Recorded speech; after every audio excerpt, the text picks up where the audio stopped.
What's up, 4 for 4? This is the DFS MVP podcast for week 14. Just a regular old week in the DFS space. We're, of course, going to go through it. We've got 6 teams on by, so sort of a shorter slate, but a massively important week for season-long leagues, best ball leagues, basically every other format of fantasy football. So should be a fun one. So far, we've had just one game. We had the Packers and the Lions last night. How did things go for you guys last night? I'm of course here with Davis Maddock and Pat Carrain as usual on the socials. They are at Davis Maddock and at Pat Carrain. I'm at PlayerQ DFS. How do you guys feel about how things went in the Packers-Lions game last night? Too much Josh Jacobs. Yeah. Can't really complain. Agreed. Though. Like, I don't know. What can you do? What can you do? Davis, did I not see a tweet from you saying that you were flag planting Josh Jacobs yesterday? Yeah, I didn't get rich though because Tim Patrick was the optimal. Oh, yeah. So The optimal captain. I had the winning lineup, but duped a billion times. The winning lineup with Josh Jacobs and Tim Patrick flipped. So yeah. And I'm never gonna have that. I don't play cheap captains really. I don't usually either. I weed those out of my pool because this is kind of neither here nor there, but those are actually some of the worst lineups in the field because they get duped so heavily. Because what happens is everyone plays the same cheap captain, and then they play the 5 most expensive guys after that. They're really bad. I always say, like, if you're going to use the cheap captain, you need to leave some salary on the table because of that reason, because everybody just does the exact same lineup when they do it. What about for best ball? I mean, yeah, Josh Jacobs killed me. I have 5 total shares in Best Ball Mania, and none of them are like within 70 points one way or the other. One of them is advancing, so that didn't help me. Jaden Reed, I guess that helped me. Like, I don't have much Jaden Reed, but like, I don't think anything helped me. Like, nothing was like. Yeah, I would have taken a Dontavian Wicks touchdown. I would have also taken a Dontavian Wicks touchdown. Yeah, I would have taken. That would have been nice. Yeah, I had a couple teams I was eyeing, and one of them kind of needed a quiet game from Jared Goff because I'm fighting to get in versus a Jared Goff guy, and one of them had Jared Goff. So it's kind of ended up in this middle situation where I was like, yeah, we live to fight another day. I'm not sure. And you kind of got what you wanted for that. He scored 23 fantasy points, so it's like not bad, but like doesn't kill you either. Exactly. Like you could probably get so I don't know. We'll see. I don't know the damage. It might have been a really good for my best ball stuff, but might not have mattered, or it might be bad. Kareem, the league that I'm sweating is the Dynasty League that you and I are in, the best ball Dynasty League, the one where I you out-tanked me after where I out-tanked you. Yeah. Where I have David Montgomery and Jared Goff in that league. I mean, I'm like legitimately 300 points ahead of everyone, but we are about to the sprint now, so it's sweating season. All right. Fun. So wait, so you're not tanking, you are like we both tanked originally and then built. Oh, I see. So you're doing well now. It's kind of like a legendary league amongst all of us nerds who do content because we're all in it together. And I drafted like truly one of the worst teams of all time. Like I took Clyde Edwards-Helaire over Jamar Chase in the rookie draft. I paid up for Mahomes right before he stopped scoring fantasy points, like all time bad. And I bet Leone $500 I'd win the league before him. Even money, no odds. And I won it last year. Oh, hell yeah. So you turned it around. Nice job. Yeah, no, that's fun. I've never heard of Dynasty Best Ball. That's cool. I'm okay. Davis assembled a monster team. Yeah, I'm like, dude, Dynasty Best Ball. It's God's game. I like it about as much as I like playoff best ball. It's a great format. Yeah, maybe I'll try and talk some friends into doing a Dynasty Best Ball. I'm also not in I've never been in an NFL Dynasty League, so just that would be fun. But yeah, Dynasty Best Ball seems like the way to go. We might have an opening, Neil. We might have an opening. If you do, let me know. I would love to. I will. We're always looking. One guy always quits. Every league I'm in, there's always one guy who wants to quit. I mean, I would be in if you have an opening there. Okay, I will make a mental note of that. The biggest thing I'm sweating right now is my 2 eliminator teams that are left, and wow. I had 0 players in the game last night, but there were multiple people with Jaden Reed, so I sort of loved the 0 from Jaden Reed ultimately just because of that, because it was like people, like everybody's teams are thin with the week 14 buys, so like those people, like you just need to like get top 5 out of 9 or something. So that's my biggest sweat. So ultimately felt pretty good about that last night. Anyway, we're gonna get into this. As I said, this is a pretty short slate. We have 6 teams on bye. So just a 10-game slate on DraftKings plus the 1 game on FanDuel. Should be a fun one. We're going to be going game by game as usual. If you scroll up to the top of the 4for4 YouTube channel, I did post a link to my tournament breakdown article, which goes game by game. That is the order that we're going to go in, is the order of my article. So if you want to follow along, you can find that there. And yeah, I think that's it. We're going to get going. First game of the slate, Atlanta Falcons at Minnesota Vikings. We've got Kirk Cousins coming home to Minnesota. Falcons implied team total 20.5. Vikings implied team total is 26. Vikings at 6 out of 26 teams this week. Falcons, that is tied for 18th out of 26 teams this week. Davis, I'll start with you. Anybody you like from the Falcons or the Vikings? If Justin Jefferson cannot get 8 for 127-1 in this game, what has even become of this fantasy football season? This is a prime matchup. They have like a very healthy team total. The Falcons give it up to boundary wide receivers. They also give it up to wide receivers who are good. Like, just look at the wide receivers who've smashed against the Falcons, and it's just like every prototypical wide receiver one smasher. The only thing that can prevent, it's so funny, the only thing that can prevent a Justin Jefferson smash here is Kirk Cousins. Kirk Cousins has 6 interceptions and 0 touchdowns over his most recent 3 games. If we can just get a not even a good, just a mediocre Kirk Cousins game here, we can get the Justin Jefferson thing. Like, obviously, worst case scenario is 2 picks immediately from Cousins, and then it's just Aaron Jones. Like, that is me living in jail. But the thing is Jefferson's not going to be chalked this week. He's going to be like 9% this week because everyone's paying up for Barkley. Yeah, I think Jefferson is an awesome spot. Consider making him the walkthrough cover boy. I actually kind of felt like it was a little bit too obvious. That I was like, I'm going to go to a game that I think is maybe a little bit more fun. Because I do worry about sort of how fun this game ultimately is with the Cousins stuff Davis mentioned, but also that the Falcons are pretty run heavy, just consistently week in, week out, like very Arthur Smith, to be honest. I mean, they fight game script. They want to run, in kind of like back and forth scripts, they're run heavy, but they'll also, unless they're playing the Bucs, they'll fight pass heavy game script too. So that makes me a little nervous because the Vikings are a really good run defense. And sometimes you see these teams, they don't change their tendencies with the matchup and they just are more inefficient. They're running into the teeth of a good run defense, and then Cousins is in bad spots and, he melts down. So from a game perspective, it's not perfect. But when you look at the Vikings side of it, Darnold, I've mentioned a few times, he's holding the ball a long time. He really does rely on a really good Vikings offensive line and the elite weapons they have and the elite coaching they have. He's got a 3.09 second time to throw, which is the 3rd highest.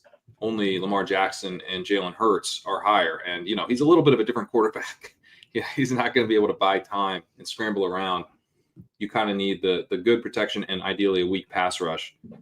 The Falcons have no pass rush. They're 31st in pressure rate, the 29th in pass rush win rate. I think that Darnold will have plenty of time to throw here. And so that should really unlock some upside for the passing game.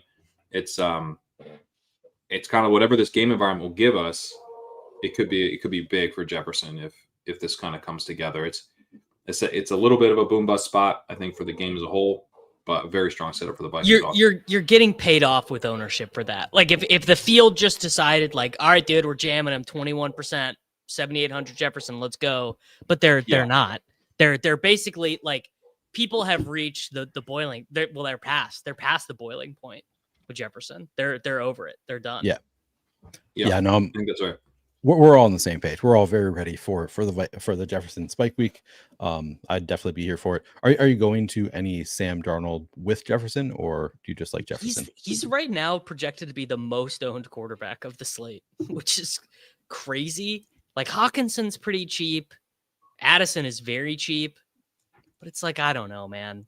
It's kind of the Purdy problem where he never gets enough pass attempts to go. Like, could Sam Darnold ever have 400 passing yards in a game, or even like 352? It'd be more like a Goff game where he throws 4 touchdowns on it's more 210 Goff. yards. Yeah. Maybe if Kirk goes off, then they would start throwing a little bit more. But yeah, But Purdy's shown a ceiling.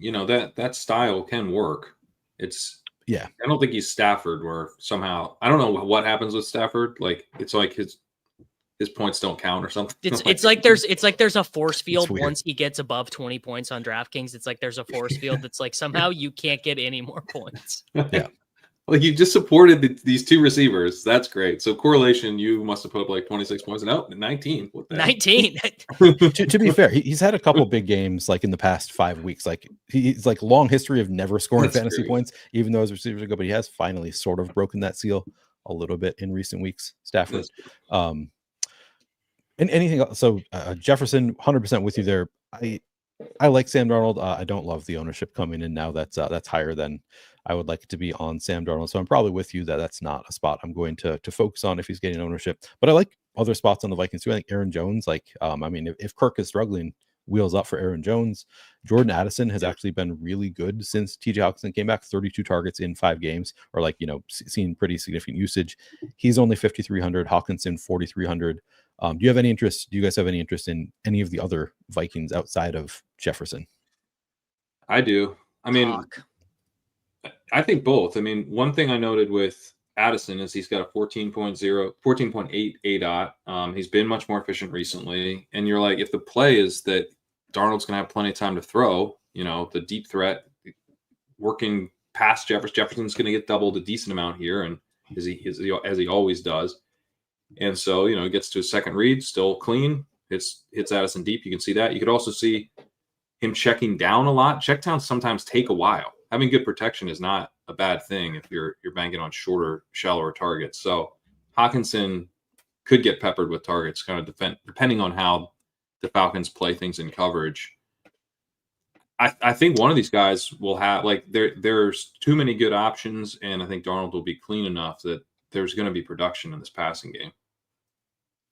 Yeah, and Hawkinson still pretty cheap, really, 4,300 on DraftKings. Like his role has been expanding. So I like Hawkinson. At least sounds like Davis is on the same page, like in Hawkinson to some extent. Addison, I think, is playable, not like a priority for me. Worth noting, Josh Oliver's going to play this week, and Okay. there was a huge change in his snaps with Oliver in and out. However, he's now, what is he, 4 weeks back from the injury, so it probably matters a little bit less. Yeah, he looks quite good. So I'm not worried, quote unquote, about Hawkinson, but I don't know if it's like the thing is like Sam Darnold doubles. I don't know. I guess they're probably Jefferson, good. Hawkinson. Yeah, they're probably good. Honestly, they're probably just good. Yeah. What about the other side of the game? We've got Bijan, Drake London, Darnell Mooney. Those are the 3 players that I have some interest in. Do you guys have any interest in anybody on the Falcons? Mostly London. 16 targets last week. It looks like Mooney is kind of now coming back to be a complementary piece, which is like what he's best suited for. And Kirk is doing what he's always done, which is when things start to go poorly, he just focuses on the one guy. Yeah, although Mooney had that hamstring injury, and then he was back last week. He ran all the routes last week, so the 16 targets was somewhat reflective of just the situation there, not the injury. But I do wonder if another game back from it, it's a little bit closer to what it has been for much of the season. And London's going to be real chalky, so I don't mind the idea of actually it's closer to what it's been all year, and Darnell Mooney's still pretty involved as a way to not force myself to play London, who's too cheap at 6,400 for sure. Yeah. So neither of you interested in Bijan? Running back is just too hard. It is pretty stacked. Week. Yeah, it's true. Yeah. It's gotten better. He is when I wrote him up, I was like, Bijan is in a good spot in the sense that he's just on an impressive run himself, and he managed 25.5 PPR points last week with Cousins cratering. So you have an offense that's increasingly built around him. And I think he'll get plenty of work this week, and he's really good. So from that perspective, he's, clear cut running back 1 in fantasy, strong start. And therefore could be a good play if people aren't going to go to him. But I mean, like everybody else, you look at the any Saquon running spot, back, like, oh my god, right? Who's not one of the 4 guys, I would be surprised if they're over 20. And I would actually not be surprised if outside of the 4 guys, if no one is over 15%, which is like, I can't ever really remember a breakdown. Well, Bucky Irving, if you include Bucky Irving. So the 5 guys, there'll be no one above 15%, I bet.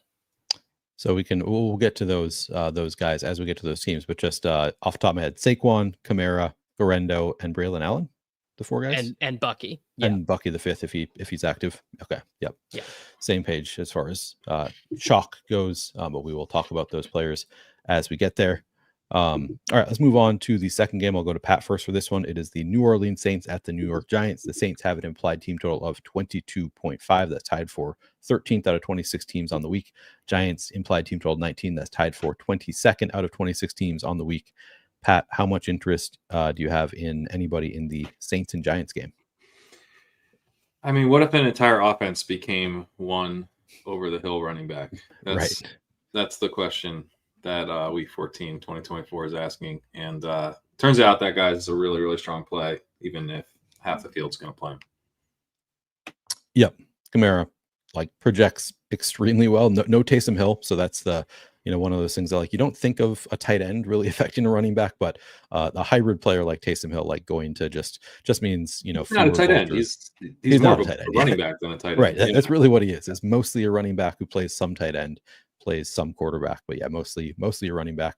Kendry Miller back. Do we care at all about Kendry Miller making is this his season debut? No, I care from a cope perspective. Okay. Yeah, it's good cope. Kamara's not going to bury me this week. Kendry's back. I'm okay. Yeah, yeah, yeah. But ultimately, probably just the Kamara show. Okay, we just got another update on Kenneth Walker, uncertain for week 14, so nothing has changed there. Seems like he's a legit Q. Yeah, so that's another running back who Zach Charbonnet may come into play later, but we'll talk about that when we get to that game. So yeah, Kamara 8,000 on DraftKings, 9,200 on FanDuel. He's a lock in any kind of cash game setting. The ownership will be there, but he's going to get 10 targets in this game and 22 carries and just going to be awesome probably. So nobody has any issue with playing Kamara, I assume. Yeah, and I'm in a normal slate, maybe I'd be a little interested in Tracy or Wandale, or it's just there's just no point. Tyron Tracy is $800 more expensive than Braylon and projects, I think, 4 points worse or something. It's just if you're playing the Millie Maker, I don't know, if you're in these lottery fields, this will be a generational spot to not play the chalk, where it's just dude, you could just play James Conner and Tyrone Tracy and DeAndre Swift, who all project fine, and you could take huge overweight stances on those guys. And by that, I mean, if you have 8% of those guys, you're going to be double the field. The problem with Tracy, I think, is that it's just kind of a feel thing, but it's tough to see a huge ceiling from him. So you're kind of more I'm getting, 19, 20 out of this spot and at a good price and feeling good, it mixes well with other stuff, and I'm gonna find my tournament winning scores elsewhere. But I don't know if that's the week to go off the board to try to do that. But maybe I'm wrong. Yeah, there's a lot of good chalk on this slate, so it is a little bit tough. I do think Tracy I wrote up as a play, and again my write up when the plays I'm recommending are typically more the largest field stuff. So I think that he's a fine play in large field stuff, but I wrote him up as just an MME play. I wrote up so. Neither of you any interest in Juwan Johnson or MVS? Juwan Johnson, I think, is more legitimate. Yeah. No, Johnson is cheap. You kind of need cheap guys this week. He has spiked in this exact situation. He's spiked in these situations before where one of the other primary guys has been out. Now, Foster Moreau has been way more involved than I anticipated, to be frank. So maybe Foster Moreau is the play, but if you told me Johnson's going to run 77% of the routes, I'd be pretty into him. He was at 79% last week. There you go. Yeah, I could see that for sure. I mean, they're running out of weapons. It's not Taysom's out. doesn't really like Taysom, not a tight end, so it's not a 1-for-1. He comes in, but like they just need more dudes. Taysom does legit play. He plays about 30% of his snaps as like an actual tight end. Sure, he does run routes. Yeah, he has a mixed role. Yeah. Someone in the chat just asked that. How about week 17 last year, brother? Yeah, tight end one. For audio listeners, the question was, has Juwan Johnson ever scored more than 10 points in that? That is, we all remember during drafting season, during best ball drafting season, those of us who were just drafting tons of Juwan Johnson. Yeah, he did well in the playoffs last year. He won a guy $3 million. Yeah. Pretty good. Did he really? I didn't remember that. Okay. He's on for each team. Oh yeah. So yes, Juwan Johnson has done it before in the right role. I think he saw 6 targets last week. So I think he's playable. MVS I included because I sort of felt like I needed to, like obligated to, like, here's the situation with MVS. The route participation has come up. He's kind of expensive. I guess he has that like splash play potential that he's viable. Bub Means might play, which that's would true. Actually hurt his routes again. Yeah, probably. Probably not playing Bub Means though. No, I don't. I'm sure, maybe, I don't know. I think you could certainly. Is he 3K? I don't even know. If he's dead 3K, which he's not even in. Well, he's not even in ETR's projection, so maybe that means he's just not playing at all. He's not in my projection sheet, so that probably means he's not playing. Probably means he didn't practice today or something. Yeah. He is dead 3K. So if Bub Means plays, I would rather play him than MVS. Okay. And it'll be much lower owned. I mean, MVS not going to get a ton of ownership, but like just be based on like box scores, I would assume he's going to get some ownership. People are sort of interested there. Malik Neighbors 6,900. Like the price has come down to I don't think he's going to play. Oh, really? Okay. Didn't practice again today. He's had this groin thing off and on like since LSU, but basically, I think this is protect your guys season. For the Giants. Okay, so that's why you mentioned Wando Robinson instead of Malik Neighbors, because yes, or Darius Slayton maybe if Malik Neighbors doesn't play. Like Darius Slayton, the one game Malik Neighbors missed previously was Slayton the guy. Always impacts the best ball fantasy football playoffs. It's like that's true. Like, so it's next week then. Yeah. Okay. Yeah. All right. That's fair. The one thing I will note on the Giants, speaking of protect your guys, isn't I think with Daniel Jones, they got like pretty conservative in terms of pass rate over expected. And then they benched Jones, cut Jones, and now they're starting a quarterback who doesn't have an injury clause. So if he gets hurt, he doesn't become your starter in 2025, and all of a sudden they're passing again. And so I do think like volume wise, there should be stuff on the Giants. So if Neighbors sits and we have like cheap volume plays here, I could see that working, or at least being viable. Yeah, I think that's a good note. Maybe we can consider some of those cheaper Giants receivers. But yeah, I think the general takeaway is we're enthusiastically playing some Alvin Kamara. The field is enthusiastically playing some Alvin Kamara. Everything else is just kind of you can sprinkle them in a little bit. Yeah. All right, Jacksonville Jaguars at Tennessee Titans. This one going to Davis first. Jaguars implied team total of 18. That's 25th out of 26 teams on the week. Titans implied team total 21.5. That's 16th out of 26 teams. Davis, who do you like, if anybody, from the Jaguars or the Titans? Only playable guys I see. The first is I'm not buying what the optimizers are selling on Will Levis. If I am punting quarterback, I'd prefer to do Jameis or I'd prefer to do Aiden O'Connell. O'Connell will actually be like legitimately chalk. Every fantasy football tout has been like, Aiden O'Connell, 4,800, It's like, okay, I get it.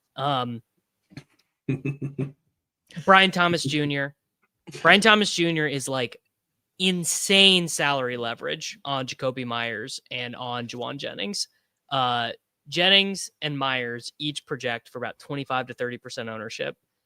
Brian Thomas Jr. I think projects like 0.7 worse than Myers in my sheet and is going to be 3 to 9% owned, kind of depending. And you're getting the best player. And you're the best getting player the best of the three. True. DFS is pretty hard in 2020. Like it's pretty hard to win. But these are some of the things you could do to just like pick up nickels off the street in terms of equity. And famous targets merchant Evan Ingram is 4,800. I mean, there's just nothing like checking a box score and seeing Evan Ingram 12 targets, 4 receptions, 27 yards. I mean, it's just, but at least you can tell yourself Hey, you printed the targets per outrun. the targets per outrun. And Pollard, I was started out the week pretty interested in Pollard. But I don't know, man. How do you play Pollard when dude, now we have Charbonnet maybe? I just don't in the stuff I play particularly, which is like 1,000 to 4,000 entrants per contest. It's like it gets pretty thin. The I'm matchup open is to great. Pollard. Yeah. The matchup's really good. I think the way I'm reading the Titans is that they would really like to run the ball. And so even though they're going against the Jaguars pass defense that's the worst in the league, you're looking at the Jaguars like, okay, so they're probably a pass funnel then. They're not. Teams just kind of do whatever they want against the Jaguars because they also suck against the run. And in a situation like this, like I think just having the passing offense have a really high chance of staying on the rails is good for Pollard, as he is the focal point of the offense, most likely, is the way I'm looking at it. So I think this could be a pretty strong game for Pollard. I think he has ceiling. I don't know that I'll definitely play him, but he's definitely going to be in the mix for me, someone I'm thinking about. I think he's definitely like viable in the millie at least. He's a guy like people are going to be enthusiastically playing him in season long. If not for the many other options, he would look great. It's just we have so many other good options that it's not really a priority. But yeah, I think I'll probably have some. Definitely not a priority, yeah. But Ridley, I think, looks fine. 50 targets in 6 games since DeAndre Hopkins left. 88.8% route participation in those games. He's only 5,700, so I think he's again probably going to get chalky because people want to play Will Levis. And I guess I didn't even write up Westbrook Akine. we don't have to consider Westbrook Akine, do we? He's got 38 targets on the year. So and how many touchdowns? 8. Yeah, but so he's on a run. So the last 3 games, he leads Ridley 17-16 in targets, and he leads 16-13 in first read targets. So it's not like just this they've been game planning with him in mind. You know, he's a part of their offense in a real way. The season long stuff, favors Ridley a ton, and I'm generally inclined to just go with the projections and say, yeah, it's probably Ridley. But like, you know, if like Levis Ridley is going to be popular, and I could just do Levis guy he keeps throwing touchdowns to instead of Ridley, I don't know. That to me is more like Millie stuff, but yeah, no, that's definitely like a Millie play for sure because he could definitely goose egg too. Like for sure, that's a good note. I did not realize that he was out targeting Calvin Ridley over the past 3 weeks. You say 3 weeks, yeah, and it's not just. He's got 226 yards and 4 touchdowns over the last 3 weeks. It's been pretty nuts. And they have like the nut matchup or, you know, among the nut matchups. Yeah, it's got the best matchup in the league. So I don't know. I mean, I was saying, like, imagine if it was week 4 right now. Think the bids, think the victory laps on Westbrook Akine, you know? Yeah, it would be. I was the only guy drafting him in BBM, all that stuff. Yeah, people posting their screenshots of all their Westbrook Akine. Look at my 3 shares in BBM. Yeah, but we completely we don't care. You know, it's like 3 weeks of insane production. Who cares? It's week 14. Yeah. Yeah. Which is probably the more sane way to behave, right? I think that's people way overreact. Like early weeks in the season. Remember Isaiah Likely this year? It was like, oh my god, I can't believe I missed out on Isaiah Likely. Like it was the biggest. People were spending their entire fab. Yeah, no, we might be underreacting a little bit though. That you might be right. Yeah, this could be a situation where I didn't even write him up, but maybe you've convinced me that he's somebody that I should at least think about adding to my write up as playable in large field at least. Large field. Anything else in this game? No. I am not going to debase myself with this Nick Westbrook Akine talk, honestly. Fair. I don't think you need to. You don't need to debase yourself that way. Just sharing some numbers, Davis. I'm just sharing some numbers. Yeah. Maybe that's why I can't win $1 million because I'm not woke to a guy with 38 targets on the year, and that's on me. Half of them have been over the last 3 weeks. That seems good. It is definitely one of those things where continuing to score touchdowns is going to beget the coaches being like, "Wait, this guy is on our team, Nick." Who knows? Now they're aware of him. They're starting to be aware of Nick Westbrook Akine. All right, now we have a better game coming up. And this one I'll go to Pat first. It'll be Las Vegas Raiders at the Tampa Bay Buccaneers. The Raiders have an implied team total of 20. That is 20th out of 26 teams on the week. Buccaneers implied team total of 26.5. That is 5th out of 26 teams on the week. Pat, do you like anything from the Raiders or the Bucs? Yeah, well, we got to see if Mike Evans, who I made the cover boy, but a little optimistic because he's dealing with a calf injury. So It looks like he's going to go. But that's the big thing for me here. If Evans is good to go, then I really, really like him here. I think this is an awesome spot for the Tampa Bay offense in general. The thing that's interesting about the Bucs is that early in the season, they were really dependent on this quick passing attack that was very effective, but they were very one-dimensional. They didn't have a run game at all. Over the last few weeks, they've had a really strong running game, and their passing game has stayed efficient. Baker Mayfield, for most of the stretch without Godwin and Evans, was still very efficient. He's been good since Evans got back. Otten stepped up, all of that. So now they have like this. I compared them to the Ravens actually, where it's like Bucky Irving's not Derrick Henry, and Baker Mayfield's not Lamar Jackson, but like you have this situation where you can attack in two different ways, and you can kind of vary what you're doing week to week a little bit, or within the flow of the game, you can adjust. And they're now in one of these spots. They're coming off a stretch where they went really run heavy against the 49ers. That makes sense. 49ers are a run funnel. They went run heavy against Tommy DeVito. Great. Makes sense. Then they go run heavy against the Panthers. No notes. Good job.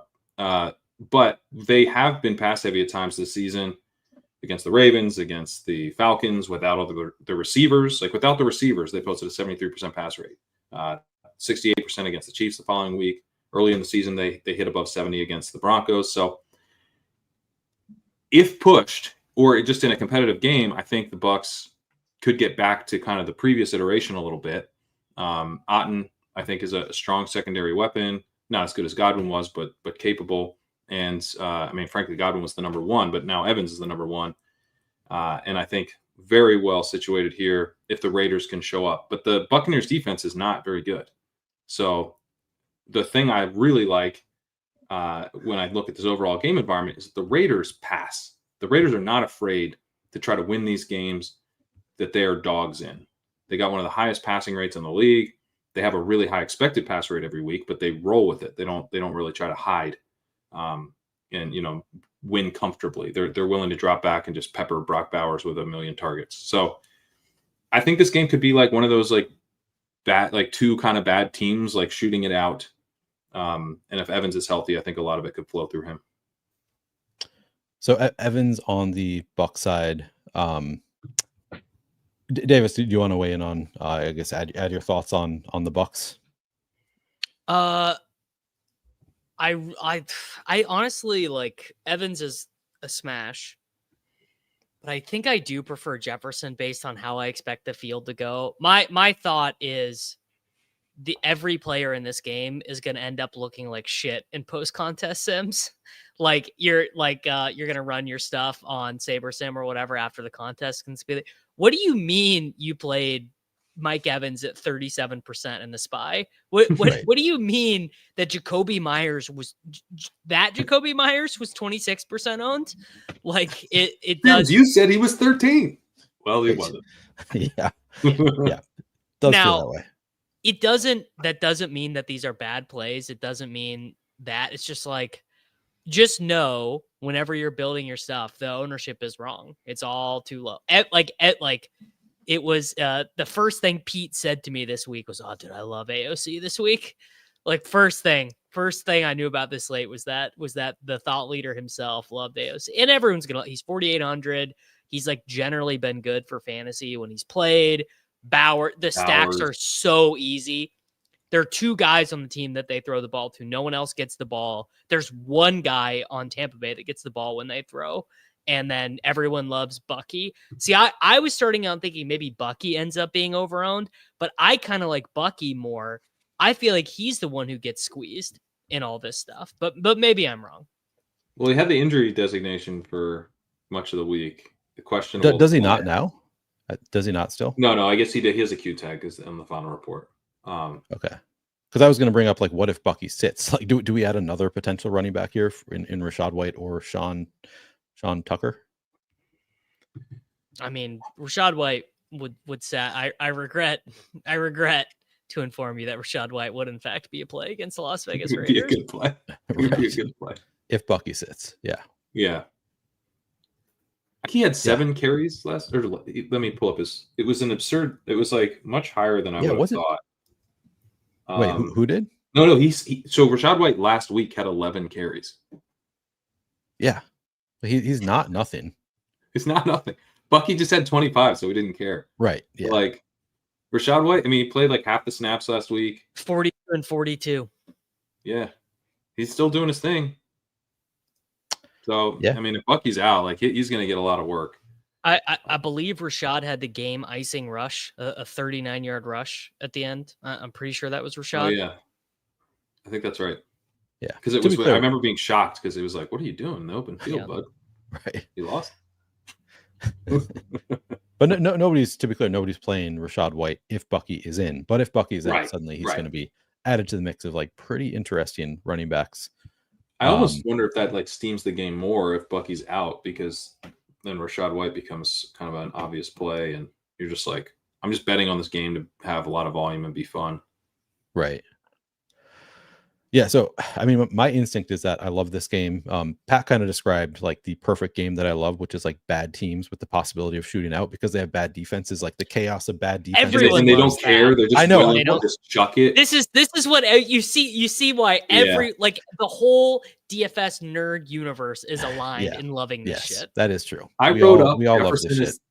As I even did, there's some stuff I'll do. I'll like use little turns of phrase that I can reference in the title. And I did that it was all lined up. And then I wrote up this game. I was like, no. I'm doing that. This is too fun. So I think everything Davis is saying about this is such a classic like Steam candidate. Like in the SPY, this is going to be like reasonably owned in the Millie, and everyone's going to be 50% in the SPY. But you know what? Once a year, the Stone Chalk Mega Stack wins the Millie. It's happened every year as long as I could. More than once a year. Come on. When Hoop, remember when Hoop won the Millie and it was like 2v2 off the Cash Game Optimal or whatever? It's like, well, dude, you could definitely tell me that's this week. You could definitely tell me, because I was running stuff earlier, and guess what Sims really whale? AOC, Bucky, Myers, Evans, Bowers. And then you get that right, you only have to fill out 3 other lineup spots. Pretty easy. Better than everybody else in those 3 spots. Yeah. Yeah. I mean, it could certainly work out. And like you said, I think this will be a little bit lower owned in the Millie probably. Myers also questionable. So I guess I'll ask that question. Would we have any interest in like a Trey Tucker or something if Myers sits? Does that affect anybody else that we like better? No, that's probably bad for this game if Myers sits. Yeah. Feels like it would be. Yeah. So probably nobody becomes like a priority, but maybe I probably mix in some Trey Tucker maybe or something. I don't know. I haven't looked at it closely. He's expensive. He's 4,600. Is he really? Okay. Yeah. Never mind. So yeah, maybe there's nobody that really opens up in that scenario. Bowers probably doesn't even get better in that scenario. It just like means Bowers will definitely be double covered. And how many targets can one man get? You know? Yeah, exactly. Like, can he really get more targets than he's getting now? So it would just hurt the game. Hopefully Jacoby Myers plays. But clearly on the Raiders side, Bowers and Jacoby Myers look good from a projection standpoint. I'm going to be playing a lot of Bowers, at least. Not sure about Myers. Do we have any interest in? So if Madison sits in this game, I mean, we've got Sincere McCormick, Amir Abdullah. No, just no. It's too much of a mess. It's just too much of a mess. I think that's a fair response. Do you agree with that, Pat? I do. McCormick looks like a better runner, but Abdullah's going to get all the little dump off stuff. So yeah, it's kind of gross. Yeah. The one player that we haven't really, I mean, so first of all, Baker I think is pretty intriguing to me. Like Baker's been really good this year. So I think just like flipping it to play the other quarterback in this game at lower ownership, pretty intriguing to me. Can I tell you that? I think that's very sharp, Neil. Yeah. Baker and Evans, like, because this is a move too. Doesn't Dink talk about this? Like you go into a game environment that people like, but you just like are playing different pieces. You know, like if you're going into this game environment and it's like everyone's in the O'Connell Bowers stuff and you're Baker Evans. And Baker Evans could be pretty nice. This is like a really nice spot. Well, that's the part I like the most. You know, the move would really be Baker, Sterling Shepard. It really would be. Shepard is it's not even like McMillan where he's just running wind sprints. Like he's actually getting targeted too. I mean, he's not very good, so it's hard for him to really rack up the points. Like he's not as good as Mike Evans, but he's playing that role that made Godwin the number one wide receiver in fantasy. He's just like 1-for-1 replacing the Godwin role.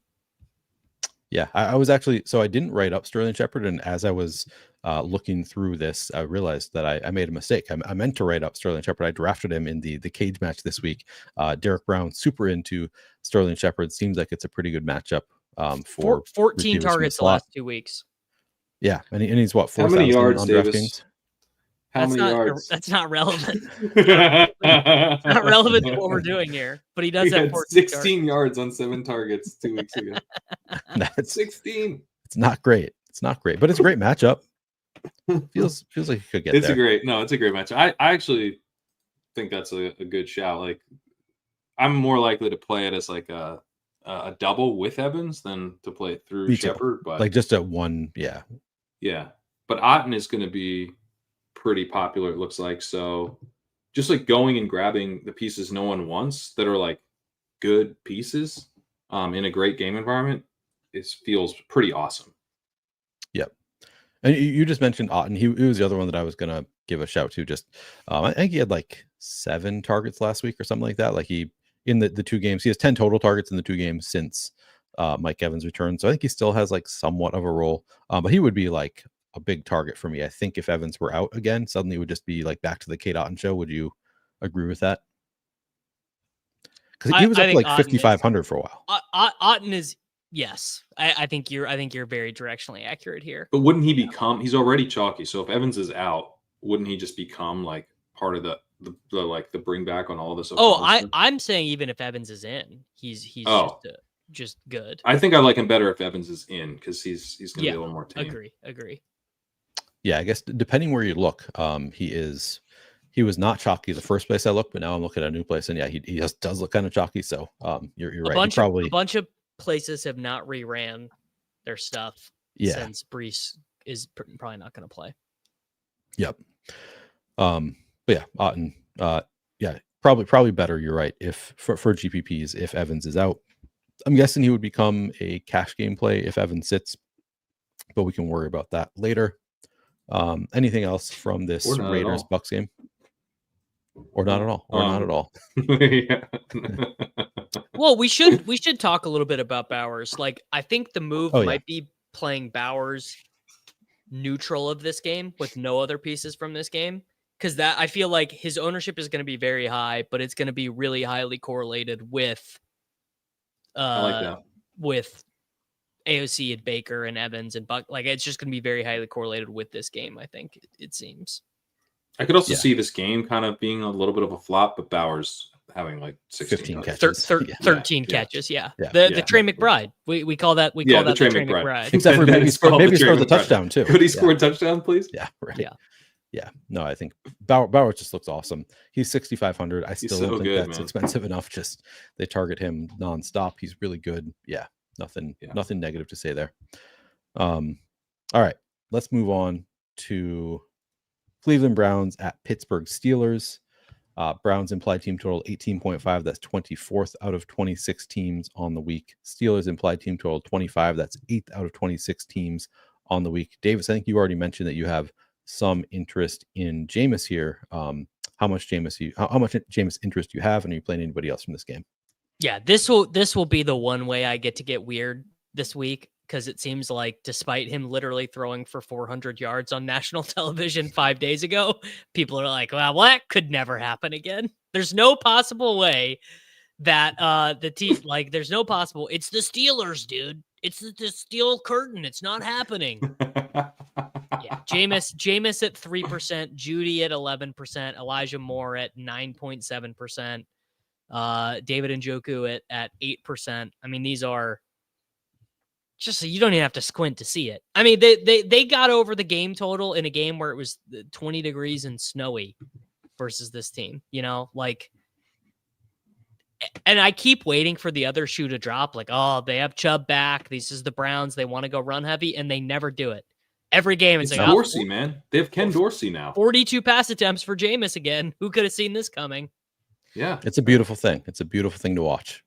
Yeah. I didn't write up Jameis, and I really gave a lot of thought to it, and then just didn't, because I was like, he doesn't project that well. He's playing the Steelers. I don't feel like I need to. Bad.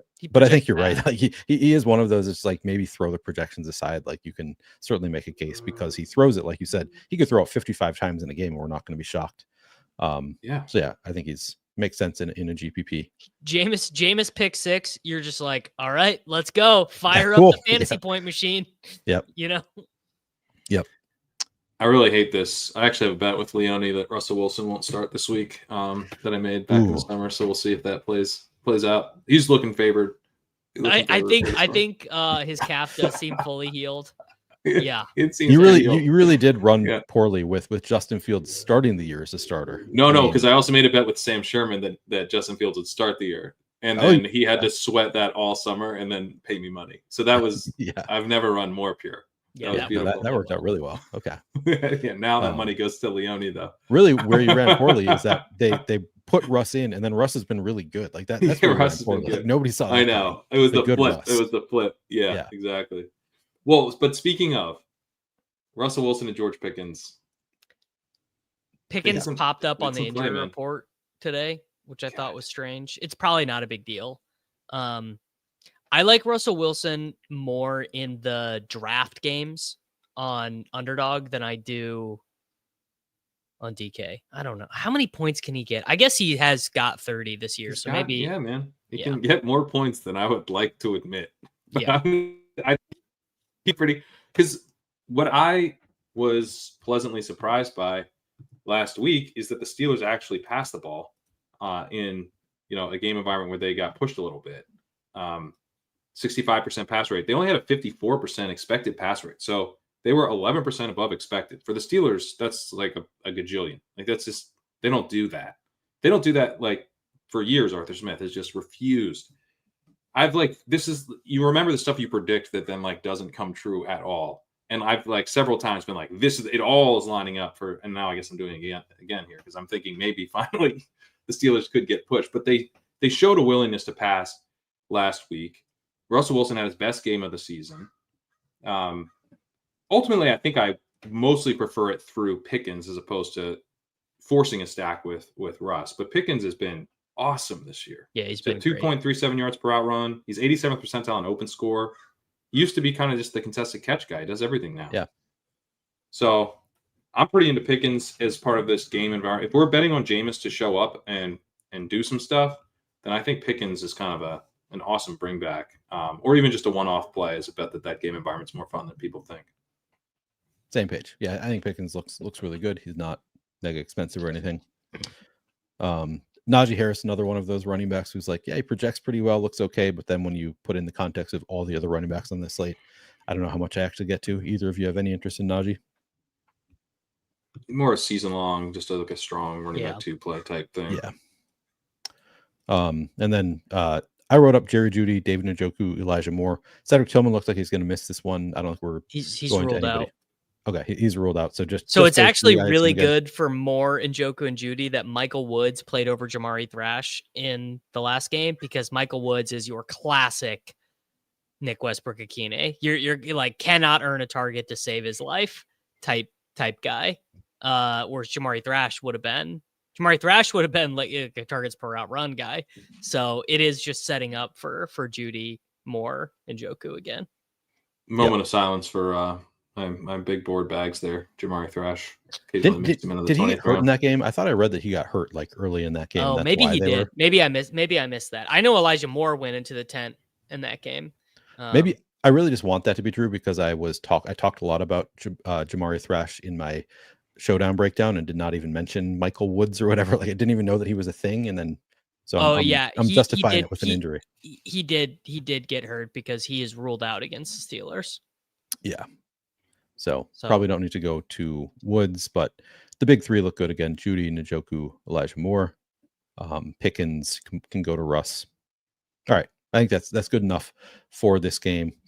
Unless, do either of you have anything else you want to say? Steelers, Browns. No, I just in general that like copy and paste this analysis of the Brown stuff with like whatever your favorite stack is. I should have said DeMarcus Robinson, not Right. for Kakine. Yeah. Well, that's still 2 touchdowns though. I mean, it's the same thing exactly. regardless. So basically, if you like a stack this week that is not the Tampa Bay Raiders stuff, you can play that stack with the chalk, with Guerrero and Allen and whatever, because ownership is like so well, not Darnold. Everyone else other than Darnold and the Raiders Tampa Bay guys. Yeah, that's probably true. None of the except the best quarterback and best wide receiver in that game for some reason. Right. It's hard to say.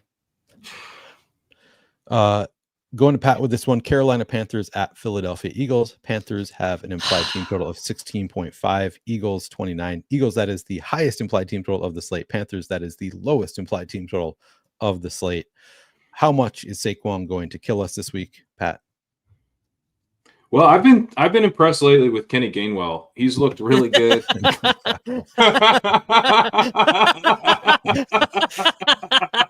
God, I hope it's a game. This would be such a good game for like Saquon to stub a toe before this game. I would be so happy. Neil, actually, you wouldn't. This game, in the grand scheme of things, means nothing. We're not going to the Barkley teams are already advancing. They're already advancing. The time we want him to eat some bad Indian food and not want to play the whole game is next week. Yeah. That is the game we want him to just chill. But I also have major Kenny Gainwell bags from like pre-draft stuff in the big board. I have major Gainwell bags, so I do want that. I have 70% of Braylon Allen in the big board, so I think I'm ready to ship it. Ooh, yeah, you are. That'd be nice. That'd be nice. No, I mean, like everything that anyone would assume about this matchup, I am here to affirm. It looks like an absolute smash spot for Barkley. Panthers are horrendous against the run. They're also horrendous against the pass, but that doesn't really matter and probably only helps Barkley because it means the offense will be moving the ball. The Eagles have not wavered from this post-bye shift to the run. Before the bye, we had pass rates above 65%, 69% against the Saints, 68% against the Bucks. Normal, kind of leaning to the pass stuff. Since then, it's just been these crazy low pass rates week after week after week. Not been above 50% a single time, as low as 36%. They were 43% last week against the Ravens. Ravens are a massive pass funnel. If you go in with a 51% expected pass rate against the Ravens, and then you post minus 8% PROE and minus 13% on first down, you are committed to the run. And by the way, it works. You win. So, like, now you get the Panthers. I mean, you're going to run all over them.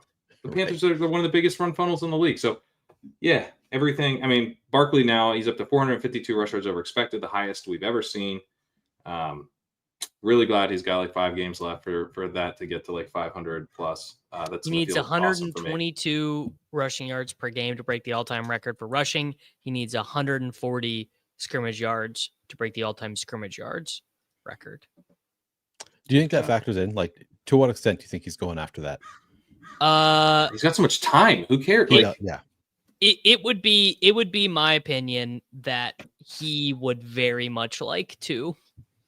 Yeah. That he would like it, that the coaches would like it, that Sirianni would like it. Now, does that mean if it's a 20-point game in the third quarter that they're like, all right, right? Because they also have Super Bowl aspirations, so like they're also probably not going to push it too and much. I mean, it's already happened. It's already happened this year where they pulled him early, then 12 minutes left on the clock, and it's Gainwell in there or whatever. Yeah. Right. So maybe his ceiling is hard capped here a little bit by. That's the main risk factor. Is that it's too good. That this is too good of a matchup, and they just roll them, and it's kind of like the Eagles were 3 years ago, where they just like crush the Steelers, crush the Titans, and then they just pull the starters, and we only get like 3.5 quarters or 2.5 quarters. But man, that's a thin spot to be if you're trying to fade Barkley here. That's and the way this team plays, by the way, if they are killing them by that much, it's Barkley. Barkley went through Barkley. I was going to say they've been so loath to pass. Yeah, AJ Brown did not have a target in the second half against the Insane. Ravens. That was the nut spot for the Eagles. I was so excited to finally see the Eagles passing game go off last week against like the pass funnel against the Ravens. I don't really see a way Barkley gets less than 20. And I think his paths to being the highest scorer of the slate are numerous. I wagered my own money today on Saquon Barkley to record more than 180 rushing yards in this game. Oh my God. Yeah. And this is the one thing. Remember, Sirianni literally asked him if he wanted to go back into a game to hit 100 or whatever it was, and he said no. So like maybe there's some, but I don't know. Just like he's got the clear path to being the rushing leader. I think it's now enough in his head to know that he can be the all-time rushing leader. That I think this is a different thing. It's now after the 200. That's different. After the 255, because that's what he had to have to get there. He had to have like just a crazy game. So he gets 255 rushing yards against the Rams. And now he's like, okay, it's time. These guys want to have that place in history. So I think, of course. And who's better to do it against than the Panthers, buddy? Like it's not going to get, the sledding is not going to get easier. Get your 300 yards. Adrian Peterson missed the all-time rushing yards record by 8 yards. Yeah. Brutal. Yeah, Saquon, he can get there if he wants. Like if he wants it, it is his, as long as he doesn't get hurt, obviously. So with all of that said, Saquon looks great. Are we just not going to even consider the passing game against the best matchup on the planet? Devonta is so cheap. Devonta is 5,800. And what I will say is this: this is probably do as I say, not as I do, because I probably can't get myself to click the button on this after how bad the Baltimore Ravens game bit me. But boy, is Jalen Hurts leverage on Barkley this week. Can you imagine how hard the Barkley people are going to be tilting if he has 3 push touchdowns this week? I mean, it'll be generational tilt. I wrote him up. I wrote up the whole passing game because I'm like, in the Millie Maker, I think it makes some sense for that reason. But man, it's a tough click. But do I have to have Hurts, right? Can I just not play Barkley? Hurts is 7,800, and like stacking him is going to be tough. So, like, can't I just root for that to happen? Like, am I getting buried by Hurts if, like, you know what I mean? Or am I going to even need Hurts if he steals touchdowns? Scored the second most points of any quarterback this year. So, like, he probably still is a good. I mean, like I said, I probably am not doing it. What are you doing? Are you going naked? Or with Smith? Yeah, or with Devonta. Okay. Because I mean, Brown's 8,100, so that's no. Yeah, I think you do it with Devonta, no Goddard. I think is what you do. Yeah. What if you just skinny with Grant Calcaterra? I would. He's expensive. He's 3,500. If he was 2,800, yeah. But nice. He is maxed out at 4 targets. Grant Calcaterra is maxed out at 4 targets. Yeah. I'm really hopeful that the Panthers can really focus on just like, let's stop Saquon and they can keep him to like 200 yards or something like that. That's all I'm really hoping for here. And then we can get something out of the passing game. Naked Hurts is interesting. It is kind of, I don't usually play naked quarterbacks, but I can kind of see it. But yeah. Just hope he spreads the ball because we have AJ Brown so expensive. Like maybe he could spread the ball around enough that it could work out. You're still like, then you need to hit the lotto with all of your picks anyway. Like you're not reducing the number of things you need to get right. So there's still, but kind of interesting. You guys doing anything on the Panthers?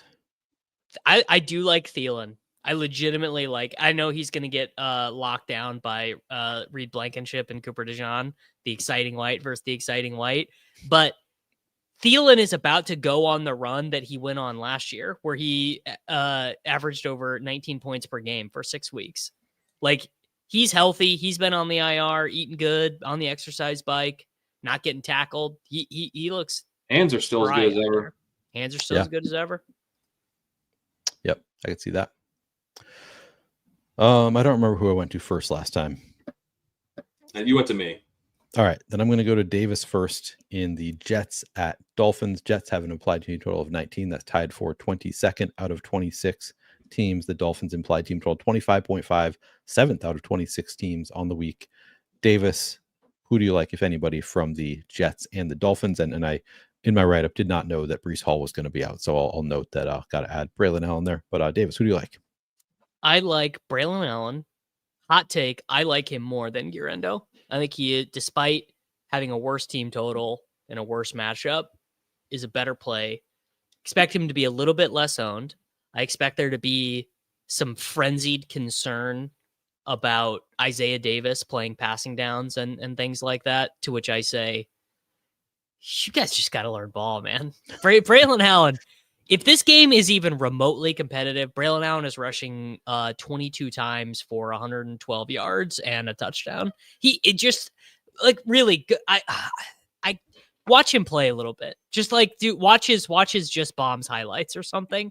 He's really, really a really good run. This is not like, it's not like Gurendo filling in, where Gurendo actually, this is very funny. Gurendo had to transfer from Wisconsin because he could not rest playing time away from 17-year-old Braylon Allen. Gurendo was at Wisconsin for 4 years, couldn't get on the field, transferred to Louisville, was a backup there, then had to wait for Jawar Jordan, who couldn't make the Texans, to get waived.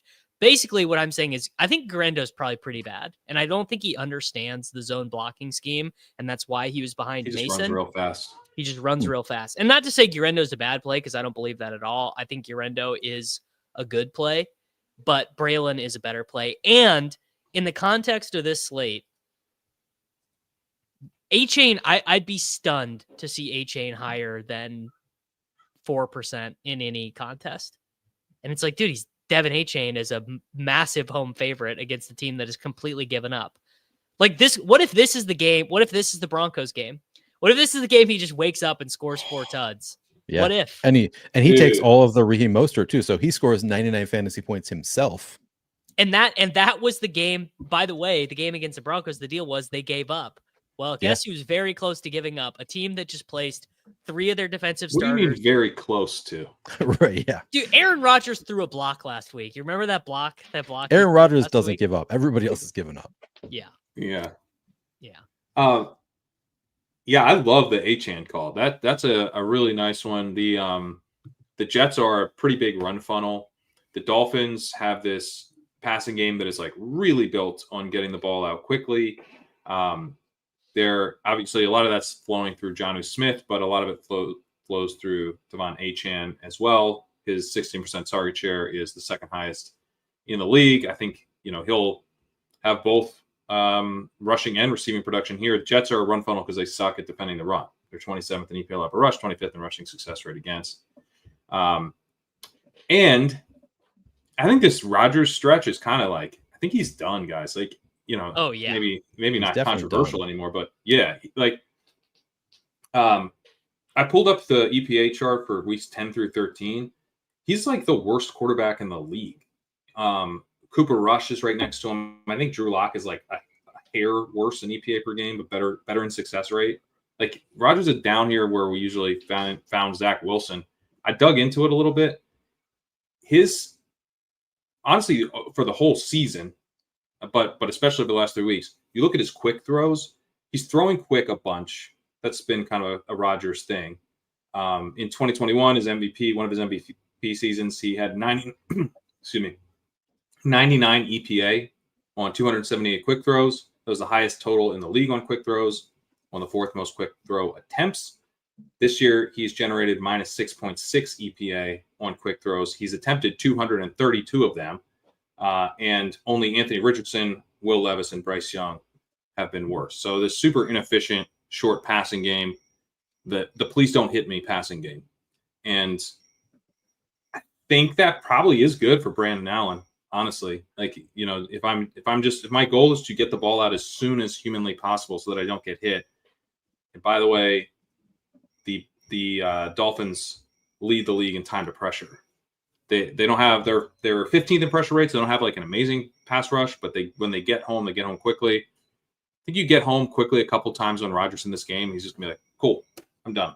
I'm just getting the ball out to the first person I see.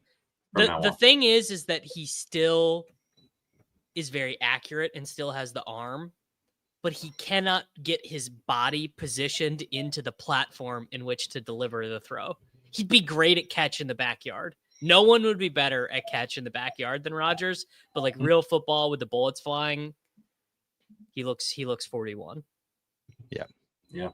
Can relate to that. Poor Aaron Rodgers. Although I guess I can't relate to 300-pound men chasing me. So I guess I'm glad I'm not Aaron Rodgers out on the football field.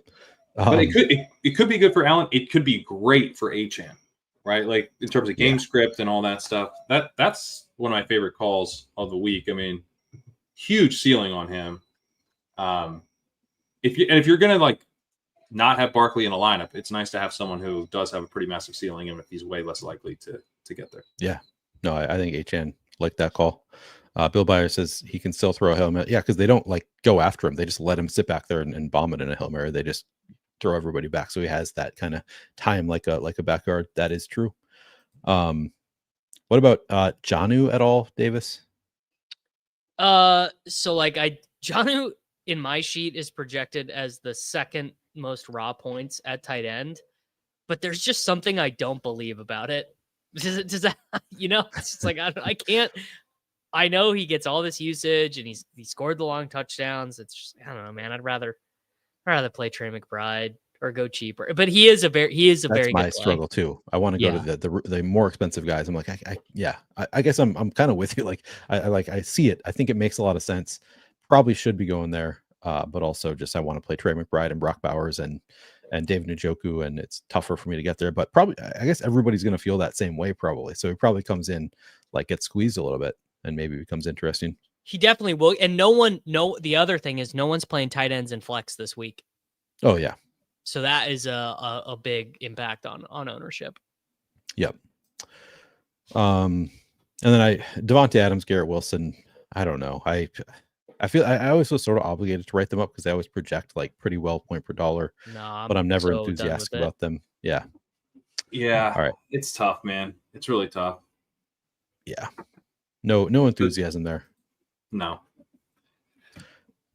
All right. Should we move on? Yeah. Yes. All right. Seattle Seahawks at Arizona Cardinals. Seahawks have an applied team total of 21. I'll be going to Pat first for this one. That is 17th out of 26 teams on the week. Cardinals implied team total of 23.5. That is 11th out of 26 teams on the week. Pat, this feels to me like it's another game that could be a kind of fun game environment, although that did not work out at all. It was just like a couple weeks ago, right? We saw the same game and it didn't go off at all. 16-6. It was gross. So we going back there or are we scared away? So I touted that game. I was really excited about that one. And so, kind of was like a bummer for me to see it flop like that. Specifically, I liked Kenneth Walker a lot in that game. He popped up on the injury report. Am I right about that? Yep. And they like the latest is like they truly don't know if he's going to play this week is I think the latest quote I've seen. Yeah. So that's a bummer because or it's interesting for Charbonnet because that's the Seattle running game is the side I'm most interested in. Looking at the Cardinals passing game, in the first 8 weeks of the season, they were really bad against the pass. They were kind of like Ravens, Patriots level bad, not Jaguars level bad, but pretty bad. Since week 9, they're up there with the Lions in EPA per dropback allowed. So much, much better. Helps explain why the game kind of flopped last time, or did flop. The Cardinals, though, have not improved on the ground. They're still just 23rd in EPA per rush, 27th in rushing success rate against. Now the problem. So the issue for me with the Seahawks is that they don't block well. The run blocking and pass blocking line is bad. The stats on both are bad. So the matchup, I think, is pretty important. Getting a weak run defense to go against. Walker, if he's healthy, he has a 41% success rate this year, which is pretty good. He's been kind of a boom bust runner, but I kind of view his boom bust fantasy production more about the offensive environment and the blocking than I do about him this year, given that improvement in success rate. And I had a stat from NFL Next Gen I shared in the walkthrough that he's been contacted before the line of scrimmage on 54.5% of his rush attempts this season, which is the highest rate in the NFL. And despite forcing missed tackles at the third highest rate this year. So it's just like not been set up well. And I think that helps explain the slump. If he's healthy, I like Walker here. If not, I think Charbonnet is kind of interesting. But yeah, I guess I am kind of a little bit re-examining this matchup. I'm like, well, if the Cardinals are better on defense than I thought. They are playing like the ultimate bend don't break defense right now, and they're doing a great job of it. Yeah. So I don't know. I don't have a ton of interest in passing game stuff really in either side. McBride will get targets, but I think he'll also be played. So not someone I'm super excited about. Davis, how about you? I mean, I think it'll be really interesting. What do people do? Guerrero, Charbonnet, Allen, Bucky. Does that lead to people not playing Barkley? Does it lead to more people playing Barkley because there's more cheap options? Does it lead to people spending up on Jefferson? I will say an interesting thing here is the last 2 weeks, the Cardinals are actually positive PROE for the first 2 times all year. Marvin Harrison Jr.